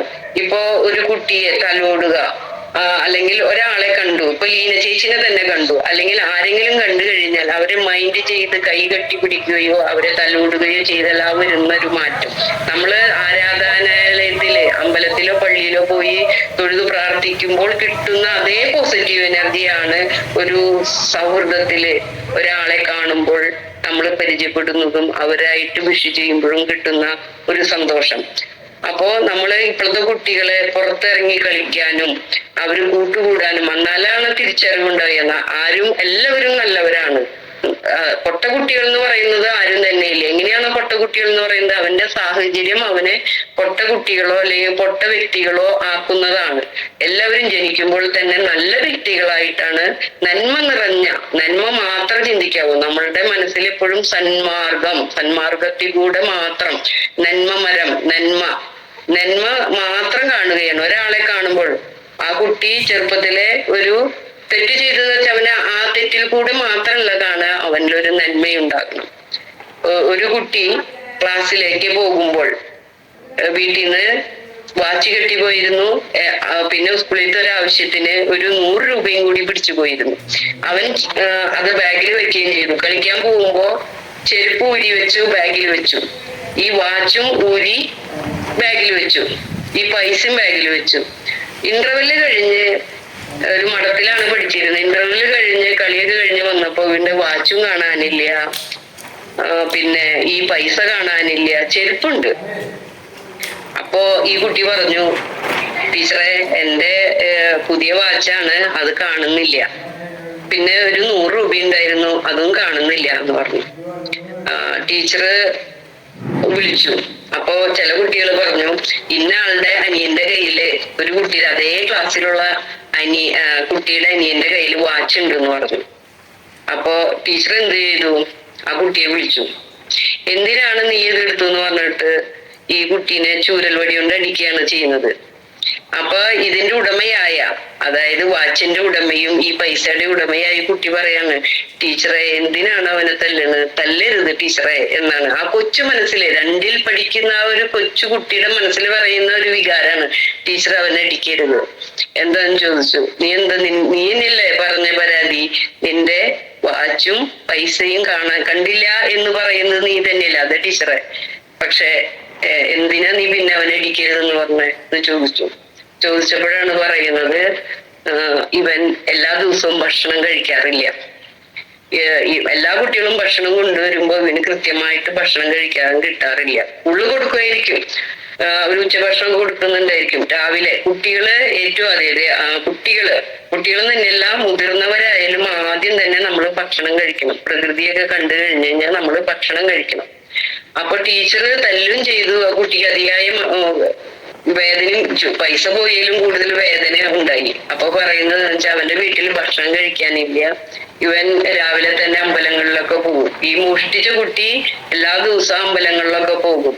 അതെന്തിനാന്ന് വെച്ചാൽ പ്രാർത്ഥിക്കാൻ വേണ്ടിയിട്ടല്ല. ഈ കുട്ടിക്ക് വീട്ടിൽ ഭക്ഷണം ഇല്ല. അമ്മ നേരം വെളുക്കുമ്പോ ഈ കുട്ടി ഉണരുന്നതിന് മുന്നേ തന്നെ ഇവന്റെ അമ്മ ജോലിക്ക് എന്തെങ്കിലും വീട്ടുപണിക്കോ എന്തെങ്കിലുമൊക്കെ പോവും. അപ്പോ ഇവന് കൃത്യമായിട്ട് ഭക്ഷണം വെക്കാനുണ്ടെങ്കിലല്ലേ, അരി ഉണ്ടെങ്കിലല്ലേ ഭക്ഷണം വെക്കാൻ പറ്റുള്ളൂ. അപ്പോ ഈ കുട്ടികൾ ഉണർന്നെണീക്കുമ്പോ കാപ്പിയോ ഭക്ഷണമൊന്നും കിട്ടാറില്ല. അപ്പോ ഈ അമ്പലത്തിൽ പോവാ, ഇത് ആർക്കും അറിയില്ല. അമ്പലത്തിൽ പോയിട്ട് ഈ തട്ടിലൊക്കെ പൈസ ഇടുമല്ലോ, അതിന്ന് എടുത്തു പോയിട്ട് പുറത്തുനിന്ന് ഭക്ഷണം വാങ്ങി കഴിക്കും. അവന് ആ സാഹചര്യമാണ് അവിടുന്ന് പൈസ എടുക്കാൻ പ്രേരിപ്പിച്ചത്. ഇവന്റെ വിശപ്പാണ് ഈ കുഞ്ഞിന്റെ ബാഗിൽ നിന്ന് 100 രൂപ മോഷ്ടിക്കാനും അവനെ പ്രേരിപ്പിച്ചത്. പിന്നീട് ഈ കുഞ്ഞു പറഞ്ഞു, ടീച്ചറെ അവനെ അടിക്കരുത്, അവന് ഭക്ഷണം കഴിക്കാത്തത് കൊണ്ടാണ്. അപ്പോഴാണ് ടീച്ചർക്കും ഒരു തിരിച്ചറിവായത് ഈ കുട്ടിയുടെ ഈ സംഭാഷണത്തിൽ നിന്നിട്ട്. അതായത് ടീച്ചർ അടിക്കുകയുണ്ടായി. പിന്നെയാണ് ടീച്ചർമാര് പിന്നീട് ഈ കുട്ടിയുമായി ബന്ധപ്പെട്ട് കുട്ടിയുടെ വീട്ടിലത്തെ വിശേഷങ്ങൾ. ഞാനൊക്കെ പഠിക്കുന്ന കാലത്ത് അന്നത്തെ ടീച്ചർമാർക്ക് നല്ല സൗഹൃദം ഉണ്ടായിരുന്നു. ഇപ്പോഴും ഉണ്ട് കേട്ടോ, ഞാൻ ആരെയും കുറ്റപ്പെടുത്തല്ല. അപ്പോ നമ്മളുടെ വീട്ടിലത്തെ എല്ലാ കാര്യങ്ങളും അന്നത്തെ ടീച്ചർമാർക്ക് അറിയുമായിരുന്നു. നമ്മുടെ വീട്ടിൽ ആരൊക്കെ ഉണ്ടെന്നും, പശു ഉണ്ടോ അതുവരെ അവർക്ക് അറിയുമായിരുന്നു. വീട്ടിൽ എത്ര അംഗങ്ങളുണ്ട്, മുത്തശ്ശനുണ്ടോ മുത്തശ്ശിയുണ്ടോ, അങ്ങനെ രോഗവിവരങ്ങൾ വരെ ഞങ്ങളോട് ചോദിക്കുമായിരുന്നു. പിന്നെ ഞങ്ങളെയും സഹായിക്കുമായിരുന്നു ടീച്ചർമാരെ. എന്തെങ്കിലും ഒരു പുസ്തകം ഇല്ലെങ്കിൽ, പുസ്തകമില്ലാത്ത കുട്ടികൾക്ക് പുസ്തകം ടീച്ചർ അന്ന് പഴയ പുസ്തകങ്ങളൊക്കെ എടുത്തു കൊടുക്കായിരുന്നു. ഞങ്ങൾ അന്ന് പഠിക്കുന്ന കാലത്ത് എല്ലാ കുട്ടികൾക്കൊന്നും ഭക്ഷണം കൊണ്ടുവരാനുള്ള ഒരു സാഹചര്യം ഉണ്ടായിരുന്നില്ല. ഞാൻ പഠിക്കുന്ന കാലത്ത് അതായത് അത്രയും കാർഷിക വൃത്തിയിൽ ഏർപ്പെട്ടിരിക്കുന്ന കുടുംബങ്ങളിലെ, ഞാനൊരു കൃഷിക്കാരന്റെ മകളായിട്ടാണ് ജനിച്ചത്. അതായത് ഞങ്ങൾക്ക് വീടുകളിൽ കൃഷി ഉണ്ടായിരുന്നു. അപ്പൊ എന്താന്ന് വെച്ചാൽ കൃഷി ഉള്ള വീട്ടിലത്തെ കുട്ടികൾ എപ്പോഴും ആക്റ്റീവ് ആയിരിക്കും. പഠിച്ചിട്ടല്ല ഞങ്ങൾ ശരിക്കും പറഞ്ഞാൽ ഇപ്പൊ ഈ കൃഷി ഓഫീസർ ആയിരിക്കുന്നത് പറയുന്നത് പഠിച്ചിട്ട് എന്ന് പറയാൻ പറ്റില്ല. പുസ്തകം വാങ്ങി പഠിച്ചിട്ടോ ട്യൂഷന് പോയിട്ടോ കോച്ചിങ്ങിന് പോയിട്ടോ ഒന്നുമല്ല. ഞങ്ങള് നേരം വെളുത്തു കഴിഞ്ഞാൽ കൃഷിപ്പണികളാണ് ആദ്യം. നമ്മൾ മുറ്റടിക്കുന്നു, ആദ്യം പ്രാർത്ഥിക്കുന്നു, മുറ്റടിക്കുന്നു, വെള്ളം കോരുന്നു, കോഴീനെ അഴിച്ചിടുന്നു, താറാവിനെ അഴിച്ചിടുന്നു, മുട്ട പറക്കുന്നു, വെള്ളം കൊടുക്കുന്നു, അതുപോലെ ചെടികൾ നനയ്ക്കുന്നു, പാടത്തേക്ക് പണിക്കാരുണ്ടെങ്കിൽ വെള്ളം കൊണ്ടുകൊടുക്കുന്നു. അങ്ങനെയൊക്കെയാണ്. അപ്പോ നമ്മള് ക്ലാസ്സിൽ വന്നിരിക്കുമ്പോഴും അപ്പോ രാവിലെ ഒരുപാട് പണികൾ കഴിഞ്ഞിട്ടാണ് നമ്മൾ ക്ലാസ്സിലേക്ക് വരിക. അതായത് മുതിർന്നവരോടൊപ്പം തന്നെ പണി നമ്മൾ ചെയ്യുമ്പോഴും നമ്മൾ ഒരുപാട് ആക്ടിവിറ്റികളാണ് ചെയ്യുന്നത്. നമ്മുടെ ബോഡിയിൽ ഒരുപാട് എനർജി നമുക്ക് ലഭിക്കും. അപ്പൊ അങ്ങനെ ചെയ്യുമ്പോൾ ഇപ്പോഴത്തെ കുട്ടികൾ എങ്ങനെയാ, ഉറങ്ങി എണീക്കുന്നു, എന്തെങ്കിലും ഭക്ഷണം കഴിക്കുന്നു, വണ്ടിയിൽ കയറുന്നു, പോകുന്നു. ഇതാണ് നമ്മൾ കണ്ടുവരുന്നത്. അവൻ എത്രത്തോളം 100-ൽ 100 മാർക്ക് മേടിച്ചാലും ചിലപ്പോ അവന് ഉന്നതിയിലെത്താൻ സാധിക്കുമായിരിക്കില്ല. എന്താ വെച്ചാൽ അവൻ ഒരു കാര്യം മാത്രമേ ചെയ്യുള്ളൂ. നമ്മള് എന്ന് പറയുമ്പോൾ ഒരു കർഷക കുടുംബത്തിലോ അല്ലെങ്കിൽ ഇപ്പൊ യോഗ പഠിക്കാൻ പോകുന്നു, നൃത്തം പഠിക്കാൻ പോകുന്നു, ഡാൻസ് പഠിക്കാൻ പോകുന്നു, മറ്റ് കരാട്ട പഠിക്കാൻ പോകുന്നു, ആ കുട്ടികളൊക്കെ മുൻപന്തിയിലെത്തും. ചിത്രരചന ആയിക്കോട്ടെ, മറ്റെന്ത് കലകളോ ആയിക്കോട്ടെ, എന്തൊക്കെ ആക്ടിവിറ്റികൾ ചെയ്യാൻ പറ്റുമോ, അതായത് ഒരു ദിവസം പല വ്യത്യസ്തമായ ആക്ടിവിറ്റികൾ ചെയ്യുക. അപ്പോൾ അവനിലെ പ്രവർത്തനങ്ങൾ മെച്ചപ്പെട്ടതായിരിക്കുകയും അവൻ മുൻനിരയിലേക്ക് എത്തിപ്പെടുകയും ചെയ്യും എന്നുള്ളതാണ് പറയുന്നത്. ഞങ്ങളൊക്കെ ഗവൺമെന്റ് സ്കൂളുകളിലാണ് പഠിച്ചിരുന്നത്. അപ്പോ അന്ന് പറയും ഗവൺമെന്റ് സ്കൂളിൽ പഠിക്കുന്ന കുട്ടികൾക്ക് ആക്ടിവിറ്റികൾ കൂടുതലാണ്, അതുപോലെ അവർ മുൻനിരയിലെത്തും, ഏത് പരീക്ഷകൾ എഴുതിയാലും മുൻപന്തിയിലെത്തും. അതായത് ഞങ്ങളൊന്നും കാണാപാഠം പഠിച്ചിട്ടല്ല, എനിക്കൊന്നും വലിയ പുസ്തകങ്ങൾ ഉണ്ടാവില്ല. എന്റെ പഠിക്കുന്ന ഒപ്പം തന്നെയുള്ള കുട്ടികൾക്കും പുസ്തകങ്ങൾ വലിയ കാര്യമായിട്ടൊന്നും ഉണ്ടാവില്ല. ഒരു പാഠപുസ്തകമോ അല്ലെങ്കിൽ നമ്മൾ പഴയ പുസ്തകങ്ങളാണ്, പഴയ കുട്ടികളുടെ പുസ്തകങ്ങളൊക്കെയാണ് നമ്മൾ തേടി പിടിച്ചു വന്ന് എടുക്കുക. അതിലത്തെ 4 പേജൊക്കെ പോയിട്ടുണ്ടാവും. അതായത് ഇങ്ങനെ ആക്ടിവിറ്റികളുള്ള കുട്ടികൾക്ക് ബ്രെയിൻ സിസ്റ്റം നല്ല ഡെവലപ്പ് ആയിരിക്കും, അവർക്ക് ഓർമ്മശക്തി കൂടുതലായിരിക്കും. അതാണ് നമ്മൾ ഈ പറഞ്ഞു വരുന്നത്. അപ്പോ നമ്മൾ പഠിക്കുന്ന കാലത്ത് ഒരുപാട് കുട്ടികൾക്ക് ഭക്ഷണം കഴിക്കാതെ നമ്മുടെ അസംബ്ലിയിൽ കുഴഞ്ഞു വീണ് അവര് തളർന്നു വീണ്, അതായത് ഭക്ഷണം കഴിക്കാതെ. അതായത് അപ്പോഴാണ് ഞങ്ങളുടെ വേൽപ്പമാഷ് ചോദിക്കുക, അപ്പോഴൊക്കെ എല്ലാവരും എടുത്തുകൊണ്ട് ചോദിക്കുമ്പോ പറയും ഭക്ഷണം കഴിച്ചിട്ടില്ല എന്നുള്ളത്. കാര്യം എന്താന്ന് വെച്ചാൽ അവൻ പല്ല് പോലും തേച്ചിട്ടുണ്ടാവില്ല. കാര്യം എന്താ വെച്ചാൽ അവന്റെ അമ്മ നേരത്തെ പണിക്ക് പോയിട്ടുണ്ടാവും. അപ്പൊ അവർക്ക് നമ്മൾ ഭക്ഷണം മേടിച്ചു കൊടുക്കും. മേടിച്ചു കൊടുക്കുക എന്ന് പറഞ്ഞാൽ അന്ന് ഉച്ചഭക്ഷണം ഉപ്പുമാവാണ്, അങ്ങനെയൊക്കെ മേടിച്ചു കൊടുക്കുക, ഉപ്പുമാവ് കൂടുതൽ കൊടുക്കും. അങ്ങനെ കരുതലുണ്ടായിരുന്നു. അന്ന് ടീച്ചർമാരും കുട്ടികളും സൗഹൃദങ്ങൾ ഉണ്ടായിരുന്നു. ഇപ്പം ഉച്ചഭക്ഷണമൊക്കെ കൊടുക്കുന്നുണ്ട്, കാര്യങ്ങളുണ്ട്. പിന്നെ നമ്മളുടെ വീട്ടില് പ്രത്യേക ആക്ടിവിറ്റികൾ, സ്കൂളിൽ ഇപ്പൊ ടീച്ചർമാർ ഒരുപാട് ആക്ടിവിറ്റികളും കുട്ടികൾക്ക് പറഞ്ഞു കൊടുക്കുന്നുണ്ട്. പക്ഷെ അതിനേക്കാൾ പ്രാഥമികമായിട്ട് വീടുകളിൽ നിന്നാണ് ഏറ്റവും കൂടുതൽ ആ കുട്ടിയെ സംരക്ഷിക്കേണ്ടത്. ഇപ്പൊ നമ്മൾ പറഞ്ഞു, ഇന്നത്തെ ഇതിൽ തന്നെ പറഞ്ഞു മയക്കമരുന്നും പിന്നെ മറ്റു കലകത്തിലേക്കൊക്കെ പോകുന്നു. കുട്ടികൾ വീട് വിട്ട് ഇറങ്ങി പോവുക, പെൺകുട്ടികളെ കാണാണ്ടാവുക, അല്ലെങ്കിൽ ഒരു കുട്ടി മറ്റു കുട്ടികളെ, അതായത് അമ്മമാരെ അച്ഛന്മാരെ പറഞ്ഞ് കേൾക്കുന്ന ഒരു സൗഹൃദം ഇല്ല എന്നുള്ളതാണ്. നമ്മുടെ വീട്ടിൽ എന്താണോ കാണുന്നത്, അതായത് നേരം വെളുത്തു കഴിഞ്ഞാൽ ഇപ്പൊ എല്ലാ അമ്മമാരും അച്ഛന്മാരും എന്തായിരിക്കും, ഫോണിലാണ് അല്ലെ, ഫോണില് വാട്സപ്പ്, പാട്ട്, അങ്ങനെ കാര്യം. അത് ഇപ്പൊ ഞാനിപ്പോ വരുമ്പോൾ തന്നെ ഞാൻ എപ്പോഴും ബസ്സിലിരുന്ന് കാണുമ്പോൾ ഞാൻ എപ്പോഴും ശ്രദ്ധിക്കാറുണ്ട്, ഭർത്താവ് 2 വീലർ ഓടിപ്പിക്കുകയായിരിക്കും, ഭാര്യ പുറകിലിരുന്ന് ഈ വാട്സപ്പ്. ഇത്രയും തിരക്ക് പിടിച്ച പണി എന്താണെന്നുള്ളതാണ്. നമുക്കൊക്കെ തിരക്കുണ്ട്, ഞാനൊരു കൃഷി ഓഫീസറാണ്, തിരക്കൊക്കെ ഉണ്ട്. പക്ഷെ നമ്മള് ഈ മൊബൈലിൽ ഇപ്പൊ അത്ര വലിയ തിരക്ക് എന്താണ്? അത്രയും വലിയ തിരക്കുകള് അപ്പോഴാണ് അപകടങ്ങളൊക്കെ ഉണ്ടാകുന്നത്. അതായത് നമ്മളുടെ വീടുകളിൽ നിന്ന് എന്തൊക്കെയാണോ നമ്മൾ സ്വായത്തമാക്കുന്നത് അത് തന്നെയാണ് നമ്മളുടെ ജീവിതകാലം മുഴുവനും മുന്നേറാൻ കിട്ടുന്ന ഗുണങ്ങളും ഗുണമില്ലായ്മയും അതിൽ നിന്നാണ് വരുന്നത്. നമ്മുടെ വീട്ടിൽ നിന്ന് അച്ഛനമ്മ എന്താണ് ചെയ്യുന്നത്, ഒരു കുട്ടി വളർന്നു വരുമ്പോൾ അവന്റെ ഒരു നല്ല സ്നേഹ സമ്പ്രദായത്തിലോ അല്ലെങ്കിൽ നല്ല അന്തരീക്ഷത്തിലാണോ വളർന്നു വന്നതെങ്കിൽ അവൻ മറ്റ് പ്രോഗ്രാമുകളിലോ അല്ലെങ്കിൽ പൊതുവേദികളിലോ ചെല്ലുമ്പോൾ അവന്റെ ഒരു ഗുണം കാണിക്കാം.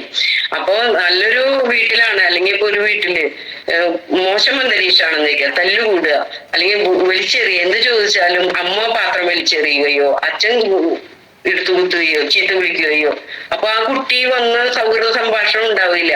ഒരു കുട്ടി വീട്ടിൽ വന്നു കഴിഞ്ഞാൽ കുട്ടിയോട്, ചെറിയ കുട്ടി 1ാം ക്ലാസ്സിൽ പഠിക്കുന്ന ഒരു കുട്ടിയാണ് അല്ലെങ്കിൽ നഴ്സറിയിൽ പഠിക്കുന്ന കുട്ടിയാണ്, ഒരു സൗഹൃദ സംഭാഷണം നമ്മളത് കൊണ്ടാൽ എന്താ എന്നുള്ള സൗഹൃദ സംഭാഷണത്തിൽ കൂടെ അവൻ ഒരുപാട് കാര്യങ്ങൾ അവൻ നമ്മളോട് പറയും. ഇനി അവൻ കുട്ടി എന്തെങ്കിലും ഒന്ന് പറയാണ്, ടീച്ചറെ എന്റെ പേപ്പർ കീറി, അത് സ്കൂളിൽ വെച്ചിണ്ടായി, അത് വീട്ടിൽ ചെന്ന് പറയുമ്പോൾ അച്ഛനോ അമ്മയോ പറയാണ്, എന്തിനാ നീ പുസ്തകം കീറിയ, അല്ലെങ്കിൽ പാത്രം കീറിയ, അല്ലെങ്കിൽ പേപ്പർ കീറിയ, എന്താ പാത്രം വലിച്ചെറിഞ്ഞ, അങ്ങനെ അല്ല പറയേണ്ടത്. അത് കീറി സാരമില്ല, നമുക്കത് മെച്ചപ്പെടുത്താം. അല്ലെങ്കിൽ പരീക്ഷ പേപ്പർ കീറി, അവനെ തല്ലല്ല വേണ്ടത്, അതറിയാണ്ട് കീറി, അപ്പൊ ഇനി അടുത്തത് കീറാതെ വരാം. പരീക്ഷ എഴുതിക്കൊണ്ടിരിക്കുന്ന ഒരു കുട്ടി ആ പേപ്പർ പെട്ടെന്ന് തന്നെ കൈമോശം നമ്മുടെ കയ്യിൽ നിന്ന് ഒരു ഗ്ലാസ് വീഴാം. അങ്ങനെ പല കാര്യങ്ങളിലും നമ്മള് കുട്ടിക്കാണ് സംഭവിച്ചു കഴിഞ്ഞാൽ അത് സാരമില്ല, അവനെ ചേർത്ത് പിടിക്കാണ് വേണ്ടത്. ഇതുപോലെ തന്നെ ഭിന്നശേഷിക്കാരായിട്ടുള്ള ആളുകൾക്ക് വ്യത്യസ്തമായ കഴിവുകളുണ്ട്, അവരെ നല്ലതുപോലെ ചേർത്ത് പിടിക്കാണ് ചെയ്യുക. ഒന്ന് തലോടാൻ പറ്റിയെങ്കിൽ തലോടുക, കൊച്ചുകുട്ടിയെ തലോടാൻ പറ്റിയെങ്കിൽ തലോടുക. അപ്പൊ ശരി, എന്നെ ഇതിലേക്ക് കൂട്ടിച്ചേർത്തതിലും ഇതില് എന്നെ ക്ഷണിച്ചതിലും പ്രത്യേകം നന്ദിയുണ്ട്. Thank you. നേരെ ഞങ്ങൾക്ക് ഇത്രയും മനോഹരമായി സംസാരിച്ചതിന് ഒത്തിരി നന്ദി പറയുന്നു. Thank U.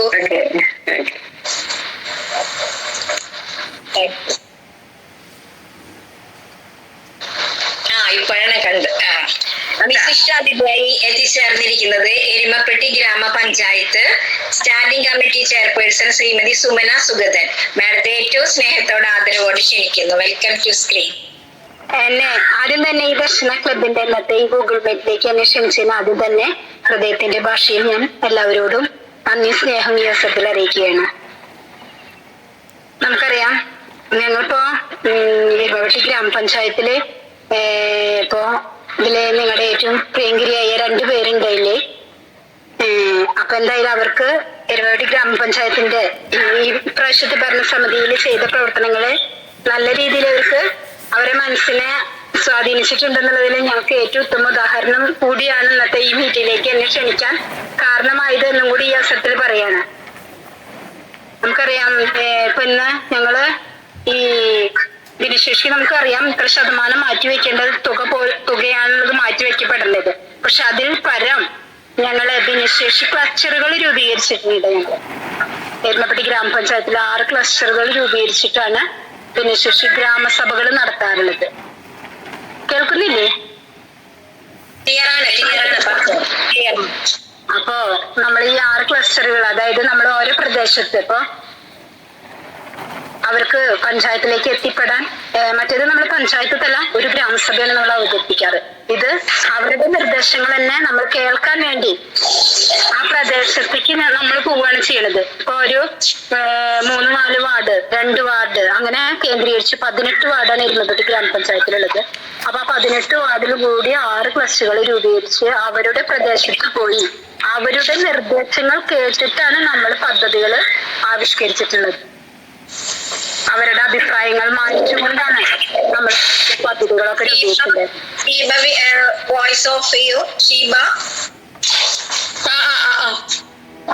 ഓക്കെ, മേഡം പറഞ്ഞോളൂ.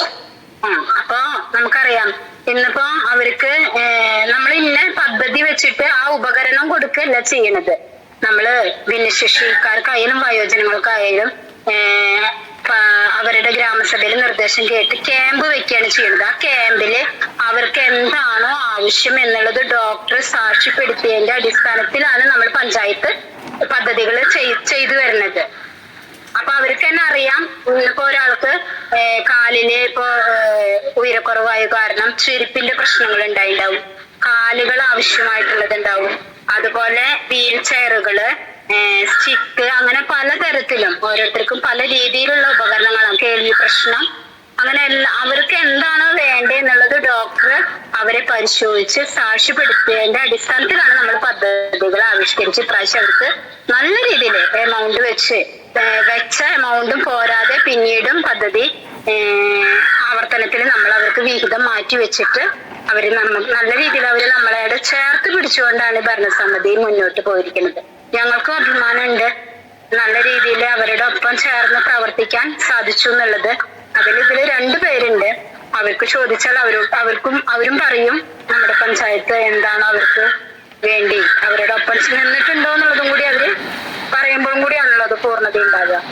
എനിക്കും സന്തോഷം, എന്നെ എനിക്ക് ക്ഷണിച്ചതിന് ഇതില് പ്രവർത്തിക്കുന്ന എല്ലാവർക്കും, ഞങ്ങളുടെ അവിടെയുള്ള ലില്ലിക്കായാലും പിയൂസിനായാലും ഒക്കെ നന്മകൾ ഉണ്ടായിട്ട് ഇതിലെല്ലാം എല്ലാ അംഗങ്ങൾക്കും ഇതിന് നേതൃത്വം നൽകുന്നവർക്ക് എല്ലാവർക്കും നല്ലതുണ്ടാവട്ടെ. നമുക്ക് ഒത്തൊരുമിച്ച് പ്രവർത്തിച്ച് നമുക്ക് നല്ല രീതിയിലുള്ള എല്ലാവരും അവകാശങ്ങൾ നേടിയെടുക്കുന്നതിന് ഒത്തൊരുമിച്ച് പ്രവർത്തിക്കാമെന്ന് മാത്രം ഈ അവസരത്തിൽ പറഞ്ഞുകൊണ്ട് എന്റെ സന്തോഷവും സ്നേഹവും നന്ദിയൊക്കെ ഈ അവസരത്തിൽ അറിയിച്ചുകൊണ്ട് ഓക്കെ മാഡം, ഇത്ര നേരം വന്ന് ഞങ്ങളോട് സംസാരിച്ചതിന് ഒത്തിരി നന്ദി. Thank you. തിരിച്ചും താങ്ക്സ്. പ്രസംഗത്തിനായി ദർശന സർവീസ് സൊസൈറ്റിയുടെ പ്രസിഡന്റും ദർശന ക്ലബ് ഡയറക്ടറുമായ ദർശന എന്ന സ്നേഹത്തിന്റെ എല്ലാം എല്ലാമായ റവറൻഡ് ഫാദർ സോളമൻ കക്കാട്ടുപറമ്പിൽ CMI അച്ഛനെ ക്ഷണിക്കുന്നു. Okay, thank you. നമ്മുടെ ഇന്നത്തെ ഉദ്ഘാടനത്തിനും അതുപോലെ തന്നെ മുഖ്യാതിഥിയായിട്ടൊക്കെ എത്തിച്ചേർന്ന എല്ലാവർക്കും ഒരിക്കൽ കൂടി സ്വാഗതവും നന്ദി രേഖപ്പെടുത്തുന്നു. അതുപോലെ തന്നെ ഇന്നത്തെ എത്തിച്ചേർന്ന എല്ലാവരെയും ഒരിക്കൽ കൂടി സ്നേഹസംഘത്തിൽ ആശംസകൾ നേരുന്നു. ഇന്ന് നമ്മുടെ ദർശനയെ സംബന്ധിച്ചിടത്തോളം കുറെ പ്രോഗ്രാമുകളൊക്കെ നടക്കുന്നുണ്ട്. ഒന്ന് നിങ്ങളുടെ സ്നേഹസംഗമം, രണ്ട് ഇവിടെ കുട്ടനെല്ലൂര് ടർഫില് ബ്ലൈൻഡ് ഫുട്ബോളിന്റെ ട്രെയിനിങ് നടക്കുന്നുണ്ട്, പങ്കിന്റെ പ്രോഗ്രാമുകൾ നടക്കുന്നുണ്ട്. അതുപോലെ തന്നെ നമ്മുടെ വാർഷികത്തിനുള്ള ഒരുക്കങ്ങൾ നമ്മളൊരു സൈഡിൽ നടത്തിക്കൊണ്ടിരിക്കുന്നുണ്ട്. ഒത്തിരി കാര്യങ്ങൾ നമ്മൾ ചെയ്യുന്നുണ്ട്. അതൊരു ക്രിസ്ത്യൻ സംഘടനയായിട്ട് പോലും എല്ലാവരുടെ സഹകരണത്തോടെ കാര്യങ്ങളെല്ലാം നടത്തിക്കൊണ്ട് പോകുന്നുണ്ട്. അപ്പൊ തീർച്ചയായിട്ടും നമ്മുടെ പ്രത്യേക പ്രാർത്ഥനയും സഹകരണമൊക്കെ ഉണ്ടാകുന്ന അപേക്ഷിക്കുകയാണ്. ഒന്ന് രണ്ട് കാര്യങ്ങൾ ഓർമ്മിപ്പിക്കുകയാണ്. 23-ാം തീയതി അടുത്ത ശനിയാഴ്ച ഇതുപോലെ സ്നേഹസംഘം ഉണ്ടായിരിക്കും. പക്ഷെ അതിന് തുടർന്നാണ് 23-ാം തീയതിയാണ് നമ്മുടെ ഈ സ്നേഹസംഘത്തിന്റെ 200-ാം വാർഷികവും അതുപോലെ തന്നെ 9ാമത്തെ വാർഷികവും ദർശനയുടെ 9ാമത്തെ വാർഷികവും ഒക്കെ ആഘോഷിക്കുന്നത്. അപ്പൊ തീർച്ചയായിട്ടും എല്ലാവരും ഒരുങ്ങിയ പോലെ തന്നെ എല്ലാവരും എത്തിച്ചേരണമെന്ന് പ്രത്യേകമായിട്ട് അഭ്യർത്ഥിക്കുകയാണ്. കമ്മിറ്റികൾ രൂപീകരിച്ചിട്ടുണ്ട്. കമ്മിറ്റികളുടെ നിർദ്ദേശപ്രകാരങ്ങൾ എല്ലാവരും തന്നെ മുന്നോട്ട് പോവുക. ആരും തന്നെ നിർദ്ദേശങ്ങളില്ലാതെ പോകരുത്. പലർക്കും തോന്നുന്ന പോലെ ആകരുത്. ഒരു കൃത്യവും ചട്ടക്കൂടൊക്കെ നമുക്കുണ്ടാകണം. കാരണം നമ്മള് പ്രത്യേകമായിട്ട് ഒരു പുതിയ സ്ഥലത്താണ് ചെല്ലുന്നത്. കൊരട്ടി പള്ളിയുടെ ഓഡിറ്റോറിയത്തിലാണ്. അവരാണ് നമുക്ക് വേണ്ടിയിട്ട് എല്ലാ കാര്യങ്ങളും ചെയ്തു തരുന്നത്. അവരോടൊരു നന്ദിയും ബഹുമാനവും കാണിക്കാനായിട്ട് നമ്മൾ തയ്യാറാകണം. അതല്ലാതെ നമ്മുടെ ഭിന്നശേഷിക്കാരുടെ ചില പരിമിതമായിട്ടുള്ള സംസാരങ്ങളും ചില കാര്യങ്ങളൊക്കെ ഉണ്ട്. അത് സർവ്വസാധാരണയായിട്ട് നമ്മൾ പ്രകടിപ്പിക്കുന്ന ചില പ്രവൃത്തികളുണ്ട്. അതൊന്നും അവിടെ ഉണ്ടാകാനായിട്ട് പാടില്ല. എല്ലാവരും ആണ് ചേർന്ന് നമ്മൾ പ്രവർത്തിക്കുക. അപ്പൊ എല്ലാവരുടെയും വിഷമങ്ങളും വേദനകളും നമ്മളൊക്കെ ഒരുമിച്ചാണ്. അവിടെ കുറ്റം പറയാനായിട്ട് ഇഷ്ടംപോലെ ആൾക്കാരുണ്ടാവും. ഗവൺമെന്റ് ബോർഡിന് കുറ്റം പറയാം, എന്നെ കുറ്റം പറയാം, അങ്ങനെ കുറ്റം പറഞ്ഞിരിക്കുന്ന ഒരു പ്രകൃതമാകരുത്. നമ്മുടെ എല്ലാവരും ഒക്കെ ഒരുമിച്ച് സഹകരിക്കുന്ന ഒരു മനോഭാവമാണ്. നമുക്ക് വേണമെങ്കിൽ ജനങ്ങൾക്ക് കുറ്റം പറയാം. അങ്ങനെ ഒത്തിരി നെഗറ്റീവ്സ് നമ്മൾ പറയുന്നത് മറ്റുള്ളവർ കേൾക്കുമ്പോഴേ ചിലപ്പോൾ നമ്മൾ കാണുന്നുണ്ടാവില്ല എനിക്ക് അടുത്ത ആരാണെന്നല്ലോ. ഒരിക്കലും നമ്മുടെ ക്രൈസ്റ്റ് കോളേജിൽ വെച്ചിട്ട് ഒരു പ്രോഗ്രാം നടന്നു. പക്ഷെ കാഴ്ച പരിമിതരുടെ ഒരു പ്രോഗ്രാം ആയിരുന്നു. അവര് പറയുന്നത് മറ്റാരും കേൾക്കുന്നില്ല, അവര് കാണുന്നില്ല, അതുകൊണ്ട് മറ്റാരും കേൾക്കുന്നില്ല എന്നായിരുന്നു കരുതി. പക്ഷെ അവർ അത് അവർക്ക് തന്നെ, അതായത് ആ ഗ്രൂപ്പിന്, അതായത് ദർശനയുടെ ഗ്രൂപ്പ് തന്നെയാണ് അതിനൊരു നെഗറ്റീവ് ഇംപ്രഷൻ ക്രിയേറ്റ് ചെയ്തു എന്നുള്ളതാണ്. അത് പിന്നീട് അത് മറ്റുള്ളവരിലേക്ക് അപേക്ഷിച്ച് വരും. അപ്പൊ അതുകൊണ്ട് ദയവേത് നമ്മൾ അനാവശ്യമായിട്ടുള്ള വാക്കുകളും സംസാരങ്ങളും ഉണ്ടാകാതിരിക്കാനായിട്ട് നോക്കുക. വാശിമുറപ്പൊക്കെ നമുക്ക് സ്വന്തം വീട്ടിൽ ചെല്ലുമ്പോൾ നമുക്ക് നടക്കാം. നമ്മുടെ കൂട്ടത്തിൽ വരുമ്പോൾ നമ്മൾ നടക്കാതിരിക്കാനായിട്ട് പ്രത്യേകമായിട്ട് പരിശ്രമിക്കാം. പിന്നെ നമ്മുടെ ഇന്ന് ജോയാലുക്കാസിൽ നിന്ന് HOD വന്നിട്ടുണ്ടായിരുന്നു. കുട്ടികളെ കുറച്ച് പേരെ സെലക്ട് ചെയ്തിട്ടുണ്ട്. അതുപോലെ തന്നെ ബിഷപ്പ് ഹോസ്പിറ്റലിൽ നിന്ന് വരും. അപ്പൊ നമ്മുടെ ജോലികൾക്കൊക്കെ സാധ്യതകൾ തെളിഞ്ഞു വരുന്നു. ദൈവത്തിന് നന്ദി പറയാം. കാരണം നിങ്ങളുടെയൊക്കെ വലിയ പ്രാർത്ഥനകളും സഹകരണമാണ് അതിനൊക്കെ കാരണമായിട്ട് വരുന്നത്.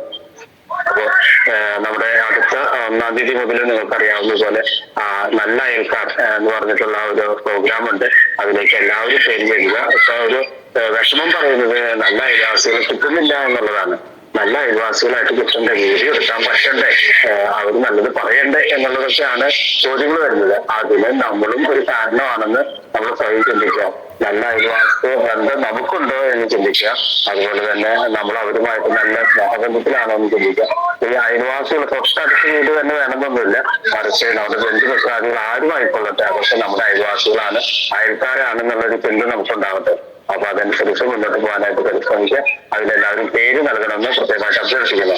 അടുത്ത മാസത്തെ കോമ്പറ്റീഷന് വേണ്ടിയിട്ട് പേരുകൾ നൽകാനായിട്ട് അഭ്യർത്ഥിക്കുന്നു. നിങ്ങളെ പറ്റി ഒരു നല്ല വാക്ക് നിങ്ങളുടെ അയൽവാസികൾ പറയുന്നില്ല എങ്കിൽ പിന്നെ ആരാണ് പറയാനായിട്ട് പോവുക? ഒരാളും പറയാനായിട്ട് പോകുന്നില്ല.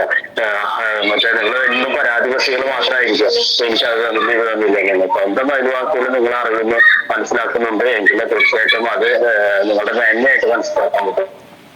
അതല്ലെങ്കിൽ നിങ്ങളത് അവിടെ അവധി പോലും നിങ്ങളുടെ ഒരു പരിഗണന കാണിക്കുന്നില്ലെങ്കിൽ നിങ്ങൾ എന്നും നിങ്ങളുടെ ഒരു പരിമിതിയാണ് അതിന് കാരണമായി തീരുന്നത് എന്നുള്ളതാണ്.